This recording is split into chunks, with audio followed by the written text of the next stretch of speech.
तो plaster of Paris यानी POP, और सूत्र इसका है कैल्शियम सल्फेट का 2 अणु और जल का एक अणु, और इससे क्या होता है, मूर्ति बनता है। घर में जो डिजाइन बनाता है छत में, मूर्ति वाला नहीं, छत में जो डिजाइन बनाता है और हाथ या पैर जब टूटता है उसमें प्लास्टर जो होता है हॉस्पिटल में, वो भी इसी का होता है। इसका सूत्र यही calcium sulphate 2H2O, calcium sulphate 2 और H2O। अब यह बंद हेमीहाइड्रेट, इसको ऐसे भी लिखा जाता है जैसे 2 सल्फेट का अणु है तो उसमें कितना जल है, एक अणु में कितना जल होगा, आधा, ऐसे भी लिखा जाता है। यानी इसको आधा किए तो वह भी आधा हो जाएगा। और ये बनाया कैसे जाता है, बनाना बिल्कुल आसान है। एक तरह का पत्थर होता है जिसका नाम है जिप्सम पत्थर, याद रहेगा क्या नाम है उसका, जिप्सम पत्थर। उस पत्थर का क्या नाम है, जिप्सम पत्थर। उसको 120 डिग्री सी पर गर्म कर दोगे, पीओपी बन जाएगा। 120 डिग्री सी पर क्या करेंगे, गर्म कर देंगे तो क्या बन जाएगा, पीओपी बन जाएगा। अब यहां देखो CaSO4 2H2O, यही है जिप्सम का सूत्र। देख लिया जिप्सम पत्थर का सूत्र। इसको क्या करना है बोलो, ये दिए हैं कि ये अलग है, ये अलग है, यानी इसी में ये रवा जल हुआ। ये त्रिभुज दे दिए, इसका मतलब होता है गर्म करना। 120 डिग्री, कितना डिग्री में गर्म किया, 120 डिग्री। यहाँ भी कैल्शियम सल्फेट है, यहाँ भी जल है, और इधर भी दिए, यहाँ भी कैल्शियम सल्फेट है और यहाँ भी क्या है, जल है। लेकिन दोनों में अंतर है, यहाँ पर जल कितना है, हाँ बोलो, CaSO4 कैल्शियम सल्फेट हुआ, ये जिप्सम हो गया। तुम लोग, और ये हो गया पीओपी। लेकिन तुम लोगों को लग रहा होगा कि दोनों का तो फार्मूला सेम है, लेकिन हम बताते इसमें क्या डिफरेंस है। उसमें 2 को जल, इसमें कैल्शियम सल्फेट कितना है, कैल्शियम सल्फेट कितना है, कैल्शियम सल्फेट एक ही है जिसमें ऑक्सीजन 4 है, और इसमें कैल्शियम सल्फेट कितना है, 2 है। इसमें जल कितना है, 2। इसमें जल कितना है, 1 है। अब ये बताओ कितना अणु यह लेंगे कि एक अणु यह बनेगा।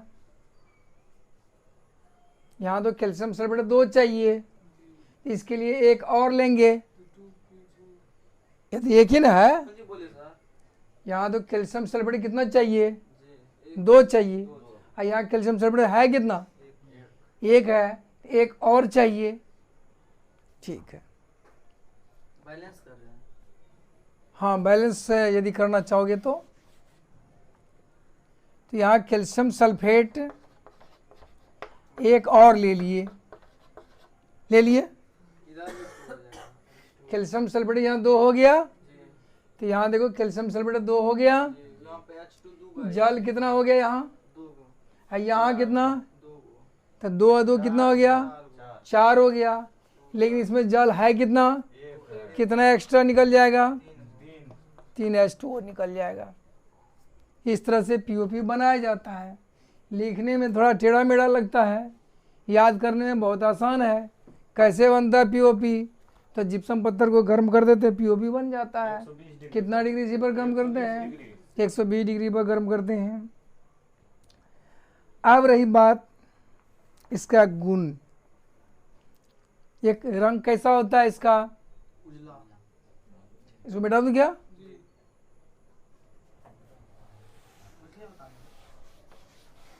अब देखो तुम लोगों को मैंने कहा था जितना भी यौगिक के बारे में हम लोग पढ़ेंगे उसमें 3 चीज रहेगा। एक बनाने की विधि, एक गुण, दूसरा रहेगा गुण, उपयोग। तीसरा रहेगा उपयोग। गुण में भौतिक गुण भी हो सकता है और रासायनिक गुण भी हो सकता है। तो भौतिक गुण के बारे में देखेंगे। भौतिक गुण में कैसा होता है, ठोस है कि द्रव है कि गैस है, क्या है? प्लास्टर ऑफ पेरिस क्या है, ठोस की द्रव की गैस? ठोस है। या किस रंग का होता है? उजला होता है। तो यही सब कुछ गुण लिख देंगे। किसी किसी में क्या होता है, गुण में रिएक्शन भी देना होता है, वो केमिकल प्रॉपर्टी यानी रासायनिक गुण हुआ। ठीक है। अब इसका उपयोग के बारे में शुरू में ही बोल दिया था। क्या क्या होता है इसका उपयोग है? टूटा रहता है, टांग टूटा रहा, यानी इसको प्लास्टर करने में, टूटा हुआ हड्डी में प्लास्टर करने में, छत में डिजाइन बनाने में मूर्ति बनाने और मूर्ति बनाने में, और भी ढेर सारा उपयोग होता होगा, खिलौना वगैरह बनाने में। तो इस तरह से यह, खत्म। लेकिन इसमें एक चीज रह गया है। क्या रह गया है? जो बहुत ही महत्वपूर्ण है, कैल्शियम सल्फेट। और ये कौन चीज हो गया? जल, पूरा कौन चीज सिद्ध हुआ? Gypsum, calcium sulphate hemihydrate POP plaster of Paris का हुआ। ये जो डब्बा में आता है ना, डब्बा में तो रहता है पीओपी, लेकिन डॉक्टर साहब क्या करते हैं, इसमें मिला देते हैं पानी। पानी मिलाते हैं, ध्यान से देखना तुम लोग। और पानी जब मिला देंगे तो ये हो जाएगा, या देख लो, बात समझा?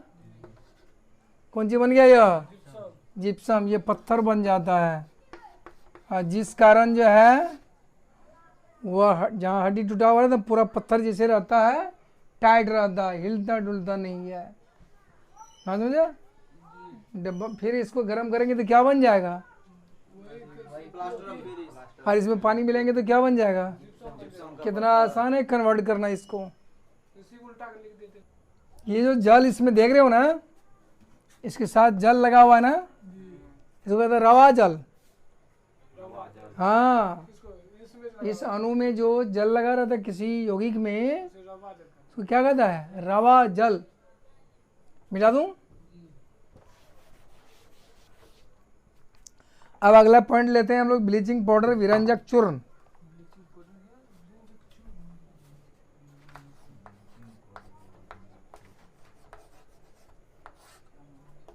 विरंजक चूर्ण, CaO Cl।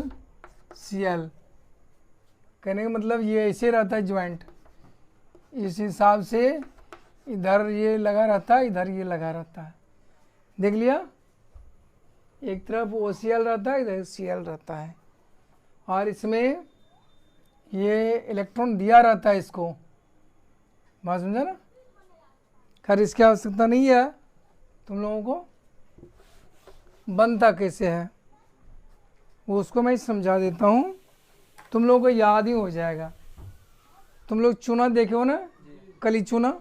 कली चुना, ये कली चूना जो बाजार में बोरा में आता है, बोरा में, जी जी जी। उस पर यदि पानी डालते हैं तो क्या बन जाता है? वो भगरा चूना बन जाता है। तो भगरा चूना को ज़्यादा गीला नहीं करेंगे, मतलब पानी डालेंगे लेकिन पूरा गीला नहीं, घोलना नहीं है। खाने वाला चूना। हाँ हाँ, खाने वाला चूना गीला मतलब करना नहीं करना है, कम पानी डालेंगे जो भुरभुरा टाइप का रहे। वो जो हो जाता है तो अच्छा, ये देखा है मुर्गा को ले जाने वाला गाड़ी, जी जी, बहुत लेयर रहता है उसमें, थोड़ा थोड़ा खांच बना रहता है। वैसे ही किसी घर में तो इसमें खांच बना रहता है, तो खांच जब रहता है तो वो खांच छोटा छोटा रहता है, मतलब उसका जगह कम रहता है, और हर एक खांच में भगरा चूना को फैला दिया जाता है। जैसे मान लो ये एक कमरा है, इसी कमरा में हर जगह वो लेयर बना रहता है, नीचे ज़मीन बनी रखा जाता है, उस पर एक लेयर दे करके फरमा, उस पर भगरा चूना फैला दिया जाता है, उस पर दूसरा खाँच दिया जाता है, फिर भगरा चूना फैला दिया जाता है, फिर तीसरा खाँच देता है, फिर उस पर चूना फैला दिया जाता है। ऐसे करते करते पूरे रूम में मतलब जाली देते जाता है और भखरा चूना फैलाते जाता है। वह जब हो गया तब क्या होता है, नीचे से एक जगह छेद रहता है, उसमें से क्लोरीन गैस प्रवाहित की जाती है और एक तरफ से गैस निकलती है। एक तरफ से क्लोरीन गैस क्या करते हैं, उसमें भेजते क्या होता है, अपने आप वह बन जाता है कौन सी, ब्लीचिंग पाउडर यानी विरंजक चूर्ण। ठीक है, क्या बन जाता है, ब्लीचिंग पाउडर यानी विरंजक चूर्ण। और उसका टेम्परेचर होता है 40 डिग्री सी। 40 डिग्री से ज़्यादा गर्म नहीं हुआ। गर्मी महीना जो टेम्परेचर रहता है ना, गर्मी महीना, बस वो टेम्परेचर ब्लीचिंग पाउडर का आता है नहीं, उस रूम का। ये किसका सूत्र हो गया, भखरा चूना। और इसमें कौन सी गैस प्रवाहित करते हैं, क्लोरीन गैस प्रवाहित करते हैं, तो बन जाता है क्या, क्या बनता है, विरंजक चूर्ण बन जाता है, यानी ब्लीचिंग पाउडर बन जाता है। और ये बनाने का विधि हो गया ना, कितना डिग्री सी पर इसको प्रवाहित करते हैं, हाँ याद रखना 40 डिग्री सी पर यही गैस प्रवाहित करते हैं इसमें। बस बनाने की विधि तो समझ गया, कोई दिक्कत तो नहीं है बनाने की विधि में, साधारण है। भखरा चूना पर क्लोरीन गैस प्रवाहित किए तो बन गया क्या, 40 डिग्री के हाँ 40 डिग्री विरंजक चूर्ण बन गया। ठीक, ये तो हो गया बनाने की विधि। हाँ चूर्ण का दूसरा नाम ब्लीचिंग पाउडर है। हाँ, इंग्लिश में ब्लीचिंग पाउडर कहते हैं, हिंदी में विरंजक चूर्ण है। ठीक है। अब इसमें एक स्पेशल क्वेश्चन बनता है, मिटा दूँ इसको, स्पेशल क्वेश्चन बनता है जो ऑब्जेक्टिव में पूछा जाता है, आगे कंपटीशन में भी पूछा जाता है। ब्लीचिंग पाउडर से कौन सी की गंध आती है, इसमें कौन सी गैस प्रवाहित किए, याद रखने का तरीका, क्लोरीन की गंध आती रहती है। हाँ पढ़ोगे, उसमें दिया हुआ है क्लोरीन की गंध आती रहती है। अब रही बात ब्लीचिंग यानी विरंजक चूर्ण, ठीक है, ब्लीचिंग पाउडर यानी विरंजक चूर्ण। अच्छा, इसका भौतिक गुण के बारे में जरा सा सोचे विचारें। देखा है कभी ब्लीचिंग पाउडर क्या, जी कैसा होता है रंग, उजला। हाँ भखरा चूना के जैसे ही पाउडर टाइप का होता है। अब इसका थोड़ा सा केमिकल प्रॉपर्टीज के बारे में भी देखें, रासायनिक गुण के बारे में। यह ब्लीचिंग पाउडर जो होता है कौन गंध आवे से अस्थाई होता है, ठीक है, क्लोरीन का हाँ कौन बोले सर, ये अस्थाई होता है, जो स्थायी अस्थाई रख देगा ना तो वातावरण में जो कार्बन डाइऑक्साइड है उससे क्या करता है, रिएक्शन कर जाता है, जो गंध देते और रिएक्शन करता है तो बन जाता है कैल्शियम कार्बोनेट और प्लस क्लोरीन गैस निकलती रहती है। ठीक है, मतलब सर ये थी में करता है हवा में ऑक्सीजन से रख दिया तो कार्बन डाइऑक्साइड गैस तो हवा में मिल जाती है, तो बस उससे रिएक्शन कर गया। हाँ क्या, फिर से बोलो। ये तो केमिकल हाँ ये तो विरंजक चूर्ण है। कुछ प्रश्न क्लियर करें। ठीक से बताइए। विरंजक चूर्ण को यदि हम रख दें कार्बन डाइऑक्साइड से तो हवा में जो कार्बन डाइऑक्साइड है उससे वह रिएक्शन कर जाएगा अपने आप, और रिएक्शन करेगा तो कौन सी रिएक्शन करेगा, कार्बन डाइऑक्साइड से, तो बनेगा क्या, कैल्शियम कार्बोनेट बनेगा, और उसमें से कौन सी गैस निकलेगी, क्लोरीन गैस निकलेगी। इसी कारण से chlorine gas, calcium carbonate sir, हाँ कैल्शियम कार्बोनेट अपने आप निकलती रहती है। दूसरा है जल का प्रभाव, यानी जल से रिएक्शन कैसे करता है यह।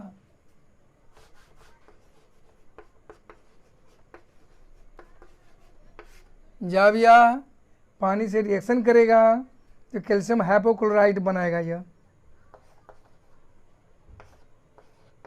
जल से विक्रिया करेगा तो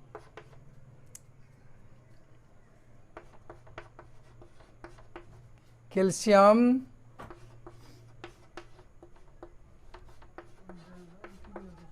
हाइपोक्लोराइड, साथ ही साथ कैल्शियम क्लोराइड बन जाएगा। ये हो गया कैल्शियम हाइपोक्लोराइड। ठीक है। तीसरा है अम्ल का प्रभाव, यानी अम्ल से कैसे यह रिएक्शन करता है। सर ये हाइपो क्या बोले? हाइपोक्लोराइड, CaCO मैं लिख देता हूँ कैल्शियम हाइपोक्लोराइड, इसका नाम हो गया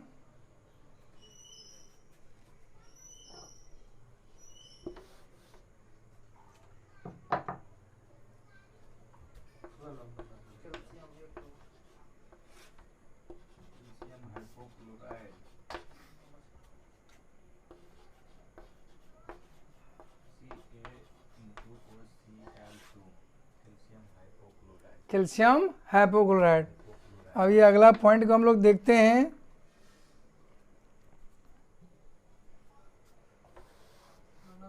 कैल्शियम हाइपोक्लोराइड। तीसरे पॉइंट है अम्ल का प्रभाव, अम्ल से यह कैसे रिएक्शन करता है।